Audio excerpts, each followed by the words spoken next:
Technical fellow at Microchip, and title of my talk today is Securing the Final Frontier, RISC-V in Space and Critical Infrastructure. So there's a couple of key points that hopefully you come away with today. First, Microchip is a leader, and get on our shoulders.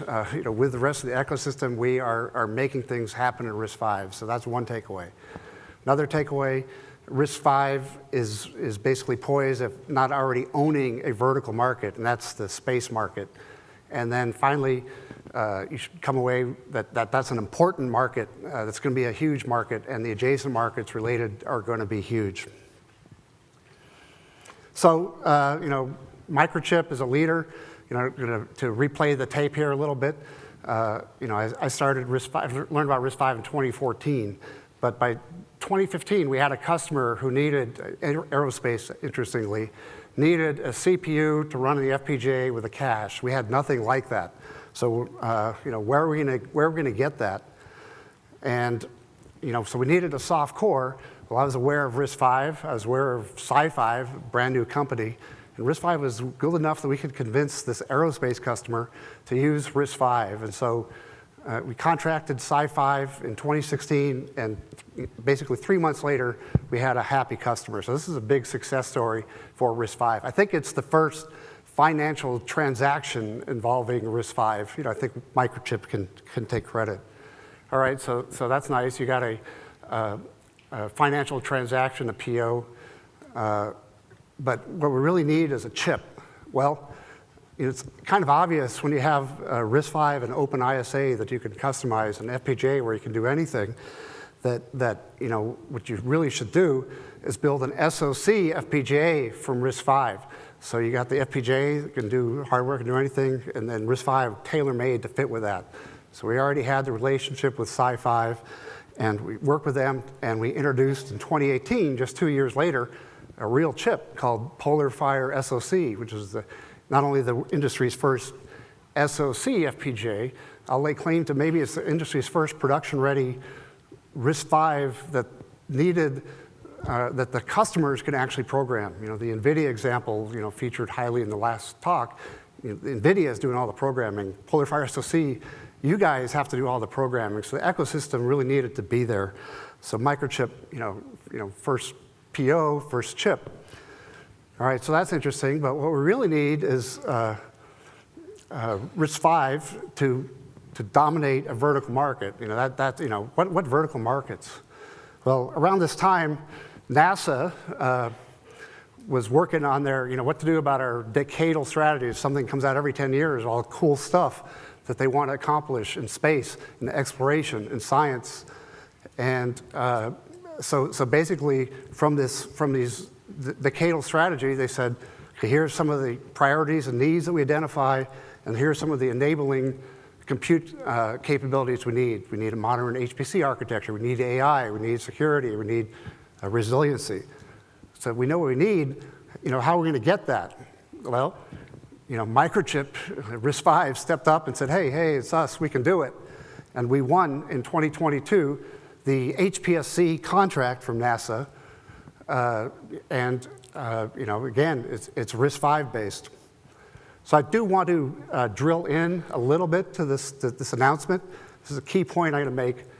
So NASA paid us $50 million to build this, but $50 million, as everyone knows, is not enough to build an SoC, much less build an ecosystem, build a market, dominate a vertical. So $50 million is nice, but Microchip has a lot of skin in the game, and they also depend on you guys to deliver help deliver the ecosystem to make this a reality. So shout out there. Also about NASA, we're supposed to have Clayton Turner here. He's the administrator of the Space Technology Mission Directorate, but unfortunately, due to unforeseen circumstances, he couldn't travel to be with us today. But what he would have told you is government is really happy with, NASA's really happy with HPSC. They delivered. It's a flagship program for them. Their previous flagships was the Dragon capsule from SpaceX. So the HPSC RISC-V kind of is up on that pantheon. So everyone knows about the success of RISC-V and really appreciative. So 2 years later, we launched HPSC at the Space Computing Conference. So HPSC is the backbone of tomorrow's trillion-dollar space economy. So talk a little bit more about that. But first, we'll dive in a little bit into the details of HPSC. So in center there is the processors. That's the core of the system. And it's RISC-V. In fact, it's a Sci-5 X288 8-core vector processor. And but NASA had their own requirements for resiliency, for security, et cetera.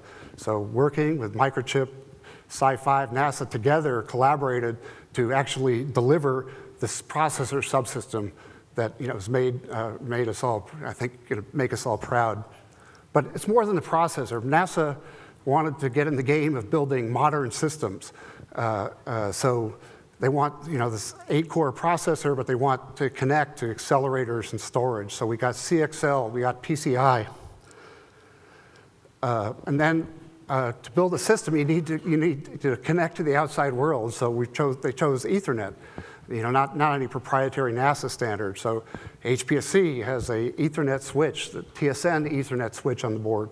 So it can talk to endpoints and sensors and the like, connect systems together over a very robust TSN Ethernet switch.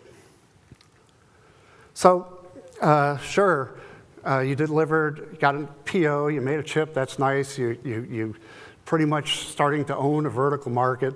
But that's just still chips. What you really need is software, right? Well, everyone has one of these slides. We have the full stack, and some of it may lack credibility, but actually the Google talk, I think, serves to back me up. I went to the NASA software architect and said, well, is this working? Yeah, do you need help? We need to get RISE involved to do stuff? No, it's all working. NASA, just like Google, had a bunch of software that needed to work.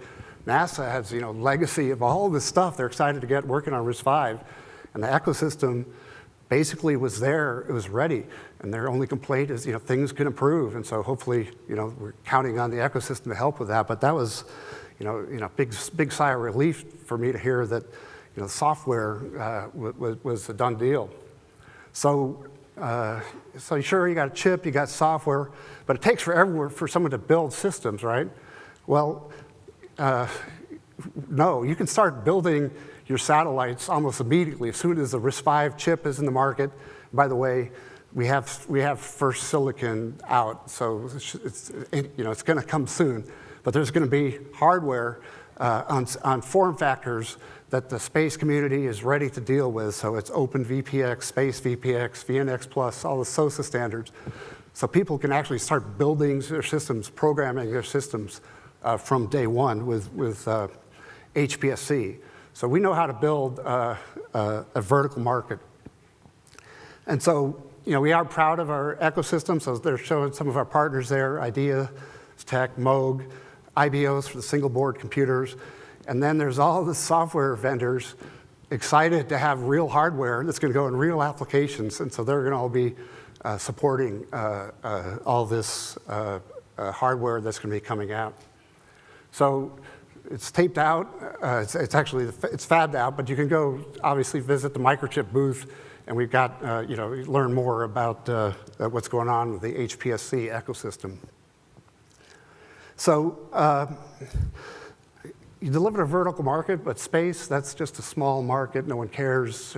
Reality, show me the money. And I'm going to say you're wrong. Space is going to be huge. Space is going to matter. And what's all driving this is the space industry flywheel. So there's all these virtuous things going on that's going to make space bigger and bigger as a real market. And so kind of driving that flywheel is energizing it is cheaper and easier launches. So launch costs are going to come down. For the years, it was $25,000 per kilo to orbit.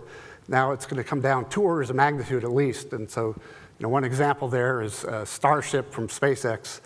It's huge, it's reusable. Many times a day, same rocket can go up, come back, and deliver a 747's worth of stuff into space. So this is fueling the flywheel, And there's lots of applications that already exist, but they're just going to get more and more exciting. People build more satellites, constellations, launchers, crewed missions, landers. All this is going to just start happening. But really, I think bigger than this. I'm a little bit crazy, but there's going to be data centers, big data centers in orbit. There's going to be big data centers on the moon. There's going to be big data centers on asteroids. There's going to be big data centers on Mars. There's someone here I met yesterday who has a shovel-ready data center ready to go in Mars. So we pair him with Google, and we'll have that data center in no time up on Mars. But RISC-V is in a position to capitalize on what I think is going to be a huge market.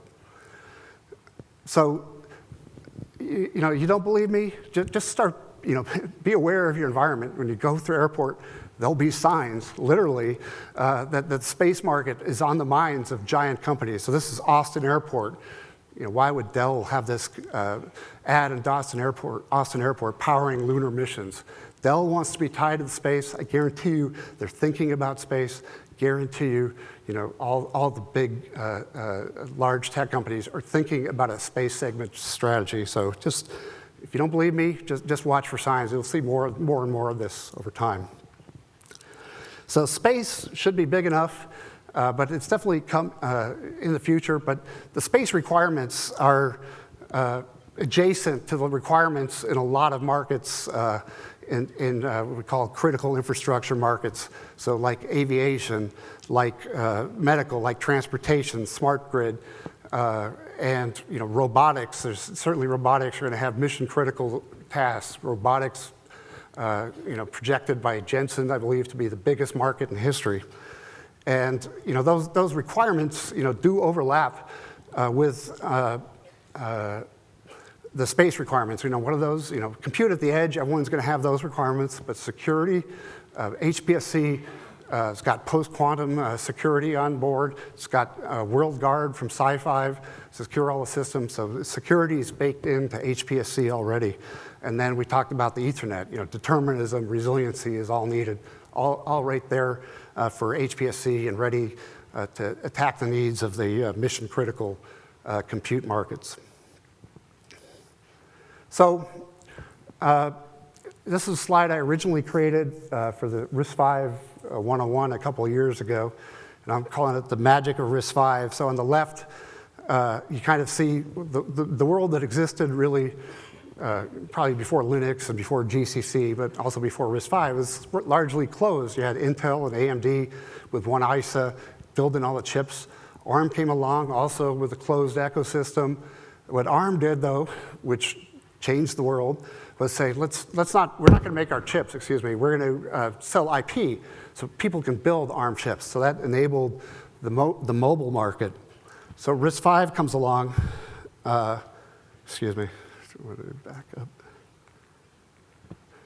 up. And what RISC-V enables is anyone can build IP. So we have a really responsive ecosystem because anyone could build a RISC-V chip and tailor it to their needs. So really, the open ISA is what accelerates the innovation here. So kind of to conclude here, on the slide, I got markets, mobile, PC, data center, automotive, critical infrastructure, and space. And the ones on the left there are what everyone perceives and knows as the big markets, the exciting markets, and the ones on the right, those are the slow markets that aren't going to be responsive, not going to like big new stuff. The ones on the right are the ones having the conferences for RISC-V. There's a RISC-V in space conference, there's a RISC-V automotive conference. So the right side of the slide, actually, interestingly, is the market that's going to lead the way to RISC-V, because these markets have new huge needs in compute that they never had before. And so these markets are going to grow. They're starting from a small position, but they're going to be excited. But the markets, the big markets, the incumbents are there. We're eating at them, but they've largely served those needs. The incumbents have not serviced these new markets, which were perceived to be uninteresting. And then RISC-V is what's going to unlock these new markets, which are poised for huge growth. Thank you.